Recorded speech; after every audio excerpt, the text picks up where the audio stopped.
El Salmo 92 dice así: bueno es alabarte, oh Jehová, y cantar salmos a tu nombre, oh Altísimo, anunciar por la mañana tu misericordia y tu fidelidad cada noche, en el decacordio y en el salterio, en tono suave con el arpa, por cuanto me has alegrado, oh Jehová, con tus obras, en las obras de tus manos me gozo.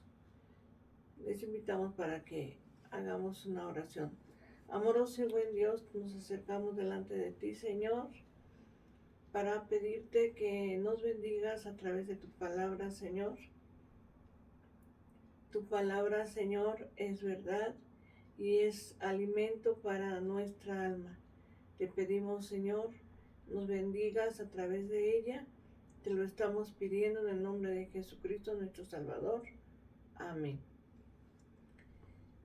Les voy a invitar a leer la segunda carta a Timoteo en su capítulo número 2 y en su verso 16 y 17. Dice así: mas evita profanas y vanas palabrerías, porque conducirán más y más a la impiedad, y su palabra carcomerá como gangrena, de los cuales son Himeneo y Fileto. Bueno, con esta porción de la palabra del Señor vamos a considerar en este día este tema que se titula El cristianismo ante el peligro de ser exterminado. La verdad bíblica dice que las escrituras enseñan que estemos atentos contra toda enseñanza destructora que se oponga a la sana doctrina. Verdad bíblica aplicada. Como hijos de Dios, retengamos con firmeza la palabra de verdad tal y rechacemos toda enseñanza falsa en contra de nuestra fe. Bueno, vamos a ver este tema, el cristianismo ante el peligro de ser exterminado. La iglesia cristiana durante los siglos segundo y tercero tuvo que hacer frente a pruebas severas para mantener la pureza de su doctrina. La diversidad de las personas que se convertían al cristianismo llegaron con sus propias experiencias y conocimientos, beneficiando a la universidad del Evangelio. Pero también esto representó que en algunos casos hubiese alguna amenaza, ya que algunos empezaron a hacer sus propias interpretaciones y tergiversaron los fundamentos de la fe. Y podemos ver que, bueno, en estos siglos, segundo y tercero, aunque se convirtieron muchas personas, pero algunas pues representaron esa amenaza haciendo sus propias interpretaciones. Este sincretismo de filosofías y con otros sistemas religiosos que estuvieron tratando de diluir el carácter del cristianismo. Sin embargo, aunque no lo lograron, pues sí causaron graves heridas. La palabra sincretismo es un suceso cultural por el cual las sociedades distintas acaban por compartir o unir dos o más rasgos de origen diferente.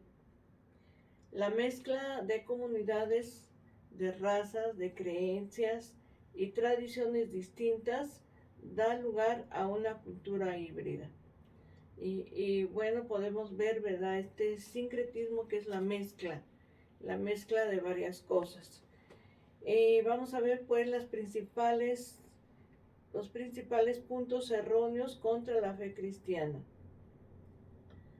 Es en ese tiempo cuando empiezan a introducirse las herejías. Bueno, la palabra herejía es una filosofía u opción doctrinal libremente elegida que está lejos de la verdad, es un error doctrinal.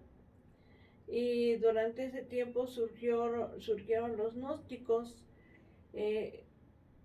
La palabra griega noxis, que significa conocimiento, Ellos enseñaban que este era un conocimiento especial mediante el cual se alcanzaba la salvación. O sea, ellos decían que la salvación se alcanza a través del conocimiento. Negaban la encarnación de nuestro Señor Jesucristo, su ministerio físico, su muerte en la cruz y la resurrección. Pero a través de la palabra de Dios podemos leer en San Juan 1:1, en el cual, ¿verdad?, nos dice, pero en el principio era el verbo era con Dios y el verbo era Dios. Esto quiere decir que Jesucristo es Dios para siempre. Los principales puntos erróneos contra la fe cristiana. En ese tiempo surgió el marcionismo. Su fundador es Marcio, rechazó el Antiguo Testamento y, ¿verdad?, a Jehová nuestro Dios por ser un Dios de justicia, muy por encima de él, ¿verdad? Entonces podemos ver que pues esta filosofía del marxismo, pues su fundador, este hombre, ¿verdad?, rechazó el Antiguo Testamento porque el Antiguo Testamento habla de un Dios de justicia, y entonces vemos que él solamente tomaba el Nuevo Testamento, en donde la palabra de Dios nos dice que Dios es amor y que da a sus hijos incluso la salvación.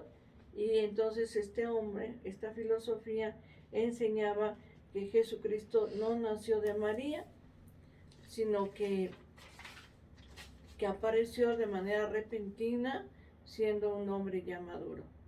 Bueno, esta filosofía es errónea porque la palabra de Dios nos enseña que Jesucristo fue hecho hombre. Dice la palabra de Dios que el verbo fue hecho carne y habitó entre nosotros y vimos su gloria, gloria como del unigénito del Padre, lleno de gracia y de verdad. El Señor Jesucristo sí nació allá en la ciudad de Belén, sí tuvo su ministerio y él murió en la cruz del Calvario, dio su vida por todos los pecadores. Entonces podemos ver estos principales puntos erróneos contra la fe cristiana. También el montanismo, su fundador fue Montano, que afirmaba ser vocero del Espíritu Santo y que el fin del mundo era inminente, por lo cual tendrían que vivir en la Nueva Jerusalén, además de practicar un estricto ascetismo, celibato, ayunos y abstinencia de la carne, ¿verdad? Estos puntos erróneos contra la fe cristiana, pero sabemos que la palabra de Dios nos enseña que el Espíritu Santo vino para estar en la iglesia, para guiar a la iglesia, para enseñarla, para instruirla, para capacitarla y para que pudiera, ¿verdad?, ser la tercera persona de la Divina Trinidad, pudiera ser consolador, que estuviera con la iglesia para siempre, ¿verdad? Y el Espíritu Santo es el Espíritu de Dios, el cual, dice el Señor Jesucristo, mora en nuestro corazón. Pero este hombre afirmaba ser el vocero del Espíritu Santo, cuando la palabra de Dios nos dice que el Espíritu Santo fue enviado por nuestro Señor Jesucristo a la iglesia para que esté con ella y para que la guíe, la capacite, la enseñe, la instruya, y es el Espíritu Santo el que guía la vida de cada creyente. Podemos ver pues a través de la palabra de nuestro Dios que todas estas filosofías que se levantaron en estos siglos fueron pues esos puntos erróneos contra la fe cristiana. Trataron de desvirtuar la palabra de Dios, trataron de confundir la vida del creyente. Y a través de la palabra de nuestro Dios podemos ver que esto es erróneo. También el ascetismo es el ejercicio y práctica de un estilo de vida austero, y podemos ver que la ausencia de placeres materiales con el fin de adquirir unos hábitos que conduzcan a la perfección moral y espiritual, cuando sabemos que esto no es así. Solamente el Señor Jesucristo nos da una vida nueva. Dice el apóstol San Pablo, de modo que si alguno está en Cristo, nueva criatura es. Las cosas viejas pasaron, he aquí todas son hechas nuevas. Solamente a través del Señor Jesucristo y esa vida nueva que Él pone en la vida del creyente, podemos ir alcanzando la perfección. Dice la palabra de Dios, la senda del justo es como la aurora que va en aumento hasta que el día es perfecto. La perfección no se obtiene a través de evitar quizás placeres materiales, ¿verdad? O adquirir algunos hábitos para que nos conduzcan a la perfección. No, solamente el Señor puede hacer eso en la vida del hombre, a través del nuevo nacimiento que opera el Espíritu Santo en la vida del creyente. Y bueno, durante esos siglos se levantaron estas filosofías erróneas en contra del cristianismo. La respuesta de la Iglesia fue precisamente procesar el canon del Nuevo Testamento.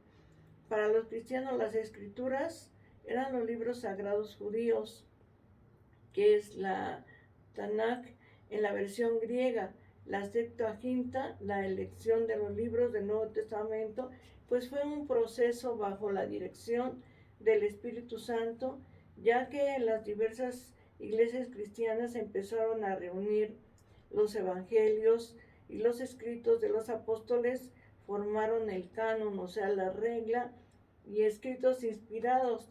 Estos escritos se fueron autorizando en la vida diaria hasta que fueron reconocidos como inspirados por el Espíritu Santo. Esta es la respuesta de la Iglesia contra todas estas filosofías erróneas que surgieron durante esos siglos.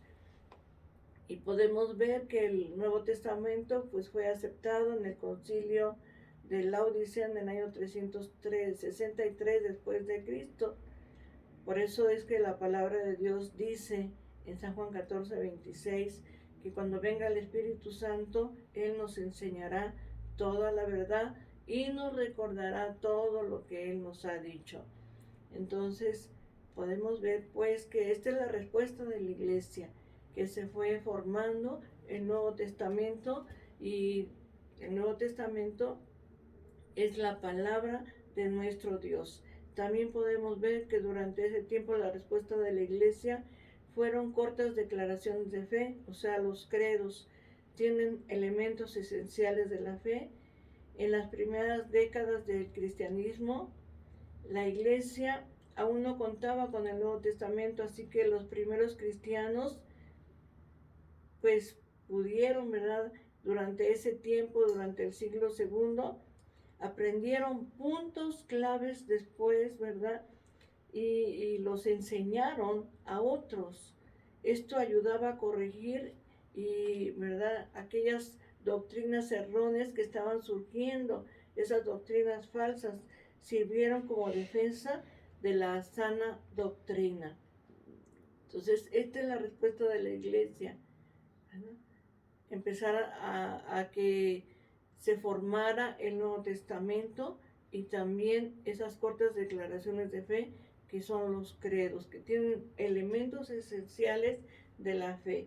Estas cortas declaraciones de fe, que es el credo de los apóstoles, y podemos verlo a través, ¿verdad?, de esta historia, de cómo estas declaraciones cortas de fe fueron la respuesta de la Iglesia en contra de esas falsas enseñanzas.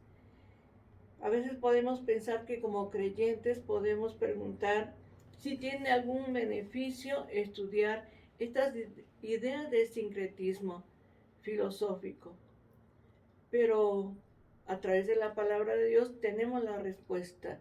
En el Nuevo Testamento tenemos esa respuesta a estas herejías que atentaban contra la divinidad de Cristo, su supremacía y la obra redentora de salvación.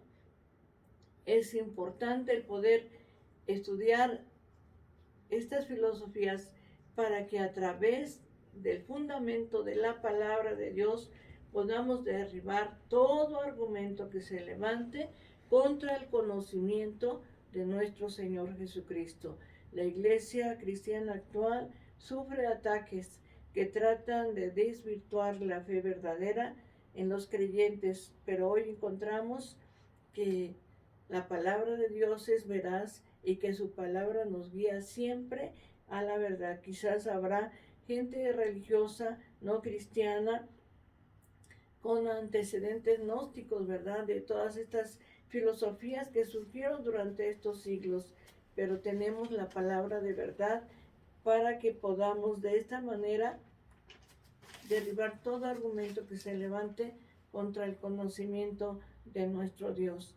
Quizás podemos ver, ¿verdad?, estas filosofías, estas pues doctrinas erróneas, como podemos encontrar los Rosacruces, la Cienciología, la Nueva Era, los mormones, la ciencia cristiana y otros, pero debemos nosotros como cristianos estar atentos de no caer en engaños del enemigo de nuestras almas, que trata de desvirtuar la palabra de nuestro Dios. Como iglesia cristiana tenemos hoy muy claro que tenemos que acudir a la palabra de Dios, que el Espíritu Santo nos dé ese discernimiento para que no caigamos en algún error que nos aparte de la verdad. Podamos nosotros cada día leer la palabra de Dios, escudriñarla. El Señor Jesucristo dijo: escudriñad las Escrituras, porque a vosotros os parece que en ellas tenéis la vida eterna, y ellas son las que dan testimonio de mí. Entonces, lo importante es que escudriñemos la palabra de Dios para no ser engañados, para que no nos extraviemos del conocimiento de nuestro Señor Jesucristo.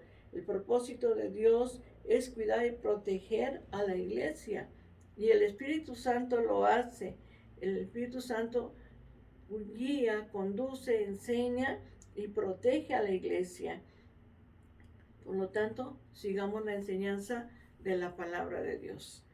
El apóstol San Pablo dice en primera carta a Timoteo, su capítulo 4 y en su verso 16, para que nosotros lo tengamos muy en cuenta, ¿verdad? Podamos tomarlo muy en cuenta, porque solamente la palabra de Dios puede guiarnos siempre. Y dice: ten cuidado de ti mismo y de la doctrina, persiste en ello, pues haciendo esto te salvarás a ti mismo y a los que te oyeren. Dice: ten cuidado de ti mismo y de la doctrina. Siempre acudamos a la palabra de Dios, a la Sagrada Escritura. Ella nos va a guiar siempre a la verdad.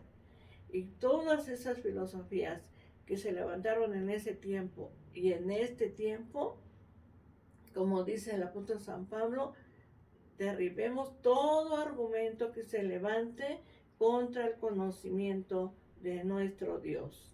Si leemos la Biblia, si la escudriñamos, si la estudiamos, no seremos confundidos, no seremos engañados, porque el Espíritu Santo nos guiará a toda la verdad. El Espíritu Santo está en la iglesia para guiarla, enseñarla y capacitarla. Y Él nos recuerda todo lo que el Señor Jesucristo nos ha enseñado. Oremos a Dios. Amoroso y buen Dios, te damos gracias, Señor. Te pedimos, Señor, que nos ayudes a que cada día, Señor, tengamos cuidado de nosotros y de la doctrina, Señor, para que no nos extraviemos. Ayúdanos, guíanos siempre en la verdad, en el camino de justicia, Señor. Guíanos, bendito Dios.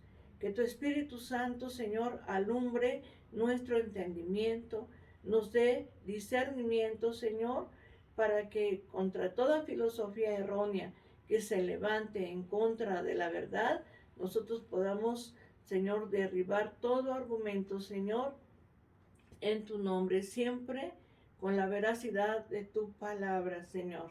Guíanos con tu Espíritu Santo.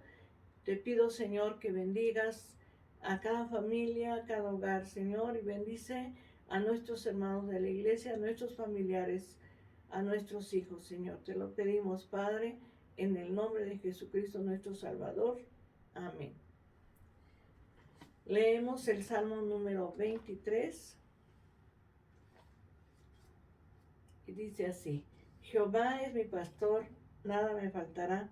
En lugares de delicados pastos me hará descansar. Junto a aguas de reposo me pastoreará, confortará mi alma.